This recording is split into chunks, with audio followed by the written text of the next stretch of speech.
Hello there. You're listening to Shay's Spills podcast. And here's your host, Shalano. Hello everyone and welcome back to Shay's Spills podcast. I'm Shalan, aka Shay. Nice to see you. It's good to be back. I have been away on holidays just for a weekend. I was in Edinburgh, in Scotland.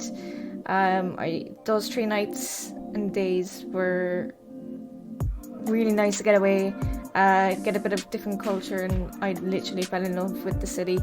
Also because, it's architectural wise is stunning. Old Town is gorgeous. New Town is pretty gorgeous too, but I preferred Old Town. Along with that, we had a really good time. We were had a Harry Potter walking tour, which I really recommend.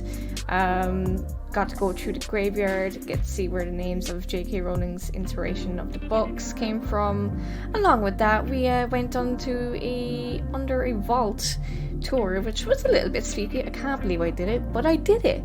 And obviously getting a little bit of ghost stories. Of course, where we were staying, we were in Old Town, and little did I realise until afterwards, where we were staying was where Burke and Hare used to hang out and live and basically drag their bodies of the people they murdered. If you don't know who Burke and Hare are, they are 2 Irish lads. I think they were from Ulster. They moved over to Scotland and Edinburgh, basically made earnings of killing women, basically taking them out to a pub, getting them drunk, and when they passed out, they just strangle them or suffocate them with a pillow. And then when they were dead, they would drag the bodies up this road up to where the medicine, I'm saying the name wrong, but basically where the training doctors were, and they would sell the bodies to a doctor for his medicine to teach the students and get money there. But one of them got hanged. I think it was Burke. Hare pointed a finger at Burke, and I believe where the square, I think it's Haymarket, if I believe, is where he was hung. And Burke's he's basically his skeleton is in a museum, which you can see, and he's a piece of flesh, which I think is kind of disgusting. It's left there, but where we were staying. I'm speaking too fast, that's probably why. Basically, we were staying beside a lap dance place. I thought it was only in one place, but there turned out to be a triangle of them.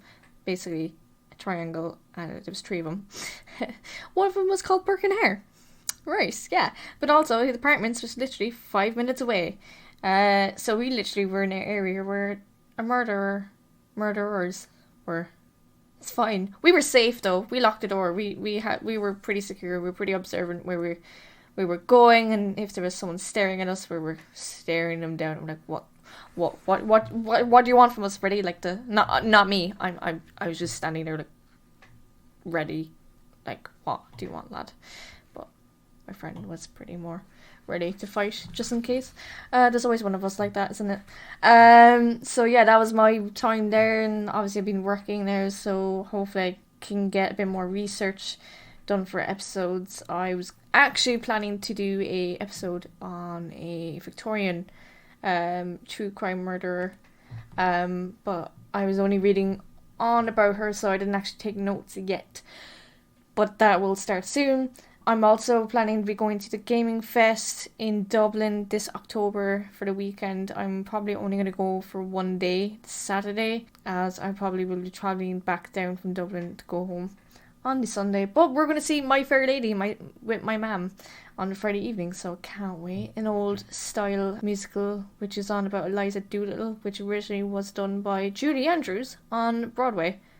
Or was it West End? I read her book. I think... yeah, Broadway, and it was Audrey Hepburn did the original movie, so a bit of English traditional musical, and yeah, that's really an update on me. So today's episode is, I thought, since I was in Scotland, I would do 2 stories of 2 murders in Scotland. So the first one we're going to talk about is Jodi Jones. Let's get into it.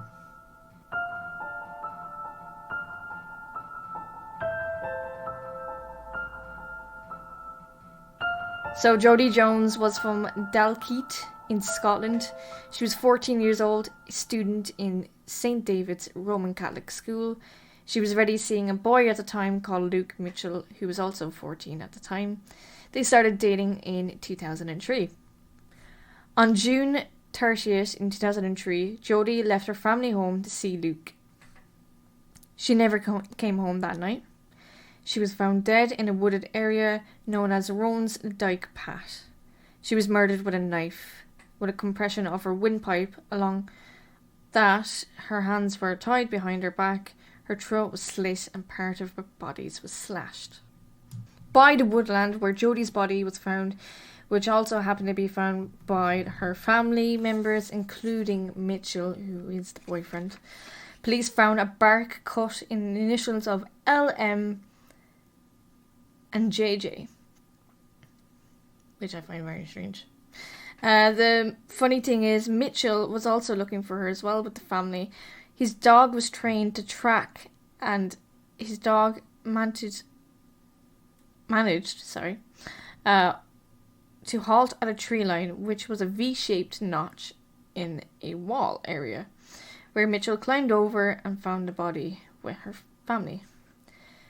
Police questioned Mitchell as a witness until 10 months later in the case, Mitchell was arrested and charged for the crime. He was charged also with the possession of a knife or knives in public spaces, including his school, along connected to have a supply of cannabis resin. This also meant he could be trialled in court as an adult at the time. The case was attributed guilty knowledge in finding that the body, it was demonstrated that he already knew where her body was. Mitchell's brother testified that he was at home when Mitchell was at home at the same time. The brother claimed to be in his alibi that he was watching pornographic videos in the house at the time, and Mitchell claimed to be he was in his alibi that he was cooking at home.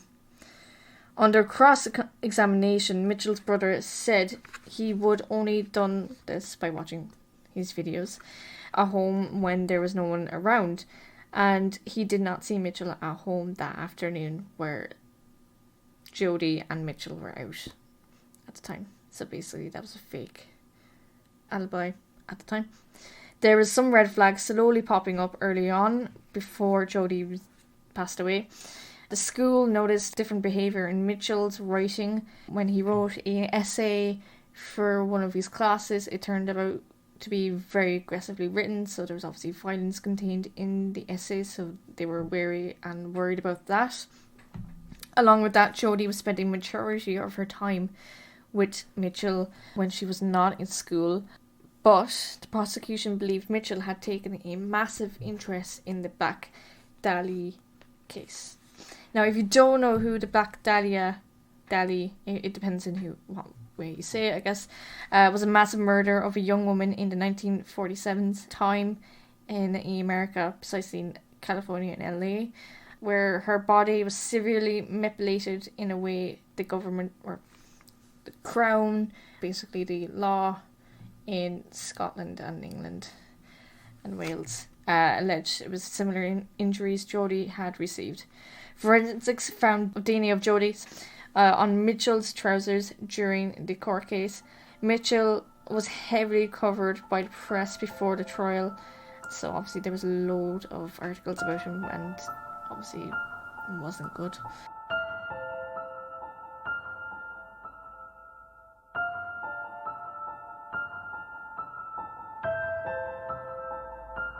January 21st in 2005, the jury found Mitchell guilty after 5 hours of deliberation. Mitchell was 16 at the time, and the judge had called him truly wicked. Mitchell would then spend 20 years in prison for the murder at the time. So ever since he was sentenced, Mitchell had claimed he was innocent and did not murder Jodi. He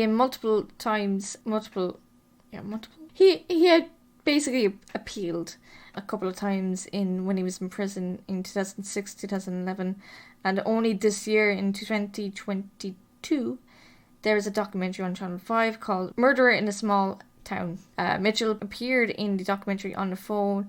To this day, he claims he's innocent. Jodi may be gone from her family sight, but never from their hearts.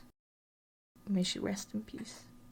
So the sources there came from Wikipedia, an article from Una Young from the Edinburgh Live.co.uk, along the song.co.uk from journalist Shawnee Bruder, which is the first story.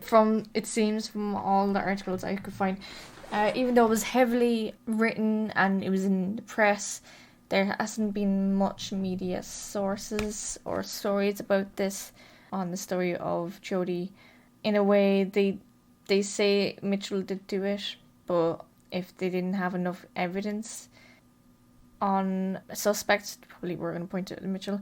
But apparently Mitchell was getting quite aggressive in certain things.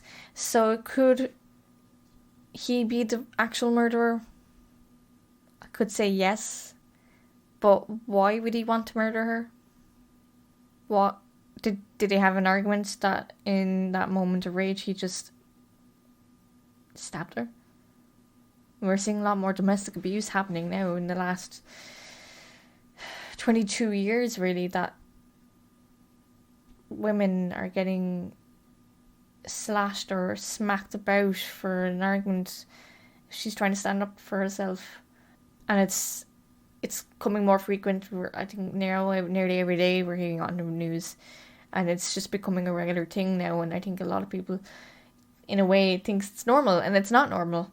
It's absolutely not normal. So obviously my thoughts are with Jodi's family. I would probably will watch that documentary. It's on Channel 5, so I'll put the link in below here. But I know we won't be able to watch it because it's in the UK area, and I don't think I can get that unless it's on Channel 4 network, family wise I can get that. But the second story which we're going to cover is the unsolved murder of Helen Kane.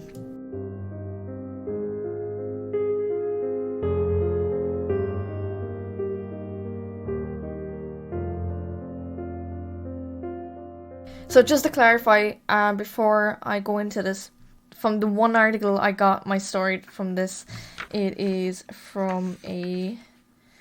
Oh, I don't have a... Oh, I do. Do I? Actually, no, I didn't write the article. Oh, no. Shit. Okay, I need to get the source after this recording, but from the beginning of the article, I read that Helen was married. But from the end of the article, it sounded like she was not. So when I'm reading this, my notes out, I will probably change it mid-read. So please forgive me if I sound incorrect. Or if you know if the story, if I am reading incorrectly, I do apologise. Helen was a 25-year-old woman from Craig Miller. I don't know why I say Craig Miller. She was out with her friends who were two couples. One of them was apparently celebrating their wedding anniversary. But in the beginning of the article, as I said, it said that it was her husband. But I think from reading the rest of the article, she was unmarried. So they were in Leith at the time, leaving a night out, which was fairly rare for Helen, as she is busy at home with her 4 little boys under the ages of 6. The youngest was at least 10 months old at the time. Helen was an attractive, quiet person who lived for her children. That night, May 24th in 1970, was the last day that Helen was seen alive. May 25th, a man was walking his Irish setter on a building site. His setter happened to find Helen's body, which was naked, covered in blood, in a shallow, excavated pit filled with rock. Helen died from head injuries after being stabbed. Now, police immediately launched a hunt. The last apparent sighting was a woman resembled to look like Helen get into a taxi with a man heading to the Easter Road. One of her friends from the couple said that they couldn't get into a club at the time and they hoped to get in. They all left to head to Leith around 7:30. Helen's sister was minding her children at the time. Police questioned all the taxi drivers in the area looking for that certain taxi that taken herself and this gentleman away, heading to Dunby Dykes, which I can't believe that's an actual name, between 11 p.m. to 2 a.m.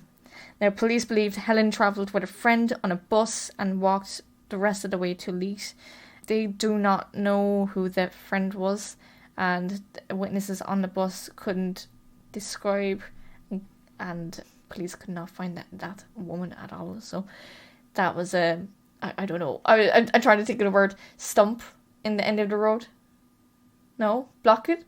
I'd say block. I don't know why I said block. Anyway, back to the story.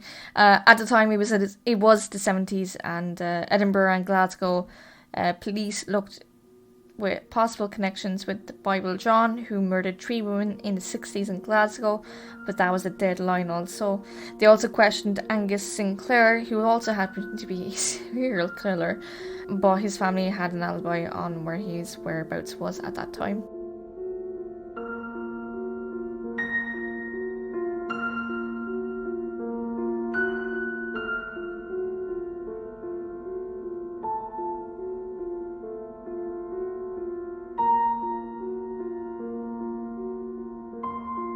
To this day, no one has been arrested with Helen's murder.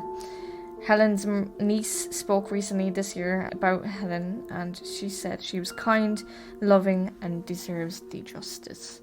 To this day, it is unsolved, and they don't know what happened. Obviously, any murders back then, compared to now, it's so much easier to solve these crimes. I think I was listening to a podcast I listened to, which happens to be one of my favourite ones now, I'm not going to lie, which I recommend if you ever want to listen to one. It is called the Scotland Yard Confidential, brought to you by Parcast. Episodes are nearly every Thursday. That's great. Fantastically well made, well researched, and the narrator's voice is fantastic. But he also actually happened to be an actor in Midsummer Murders, so that's probably why I recognise the voice. So yeah, there's a good few episodes. I think I've listened to nearly every single one of them. I kid you not. When was the last episode? Why is it? Oh, newest. The newest is today. Nice. 35 minutes, which is the unsolvable Mile End Murder. Interesting. How many do I have to listen to? I have 6 episodes. Oh, I'll listen to them in the car when I'm driving home from work, so that's great. Also, My Favourite Murder from Karen Graf. Shit, I'm terrible with names. Georgina Hardwick. I can never say surnames, apparently. That's great. Is my other true crime podcast I do listen to. I actually have reduced my podcast listening to, which I'm not surprised. So some of the podcast series I listen to are not recording at the moment, like the David Tennant that hasn't been updated in 2 years. The Laughs of Your Life from Doreen Garry. I can never say her name. That one, Table Manners with Jessie and Lenny Ware. That's my other favourite one. And then My Favourite Murder and Scotland Yard, along with Pit Stop, which is my Formula 1 podcast I listen to. Formula 1's on this weekend as well. Singapore. Probably going to miss half of it. I'll see what time it is on. But I missed... Well, I got home for it. The race started. For... What country were they in? Shit. Oh my god, my short-term memory. I'm like a goldfish. What was it? Oh god. What was it? I'm really trying to remember right now. It was... 1 second. I'll give it to you in 2 seconds. It was...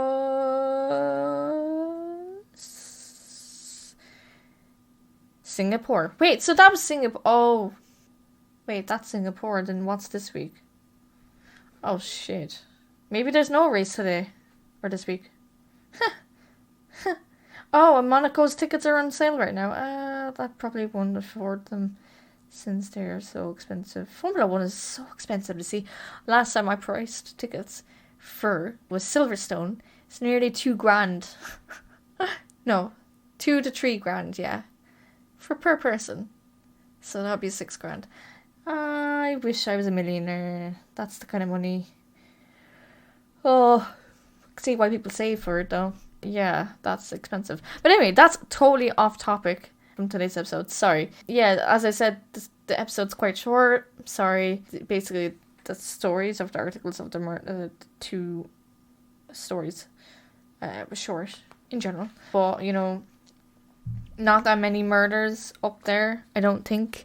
From what I know, when I was in Edinburgh, it's a safe enough place, thank God. The only things is drugs. But they were saying in a video I was watching that drugs is everywhere in Scotland. I did smell a lot of weed up there, but I have no problem with weed if you just chill about it. So yeah, I could smell people are just casually smoking it, like just in the train station, which I find, and just walking on the main high street basically. Yeah, also I did a lot of walking up there. It was like, I think altogether I did 75,000 steps, so we were shattered. The only time we actually got a taxi was to go to the airport, because that was very early in the morning. But yeah, thanks for listening. Sorry it was a shorter episode than usual. If you do have a story you want me to read out for a true crime podcast episode, let me know. Tweet it to me at Shay Spills Podcast, or my own Twitter at Chilano. I will be back soon, hopefully. I'll talk to you then. Mind yourselves, be good, wash your hands still. We're still kind of in a pandemic. Gonna have to keep an eye on your money as well, because the budget. Also, they're mentioning about electricity, you know, that we're gonna have blackouts now. I mean, I know South Africa are having blackouts continuously right now. That's kind of scary. But to have it here in Ireland and the UK, that's frightening. Because like there's people who rely on electricity because people are on ventilators and equipment for the health. That's a scary thing. I hope people have generators. I actually don't know. We're looking for a generator right now, I think, as well, for home. So please, Lord, we find one. We'll pray. Sorry, I'm rambling on again. I'll see you guys all soon. Mind yourselves again, and thanks for listening. And I will see you all lovelies soon. Have a good one. Thanks for listening to Shay's podcast. Make sure to follow Shay Spills Podcast on Twitter and Instagram at Shay Spills Pod and Shay Spills Podcast. And check out Chilano on her socials at Chilano.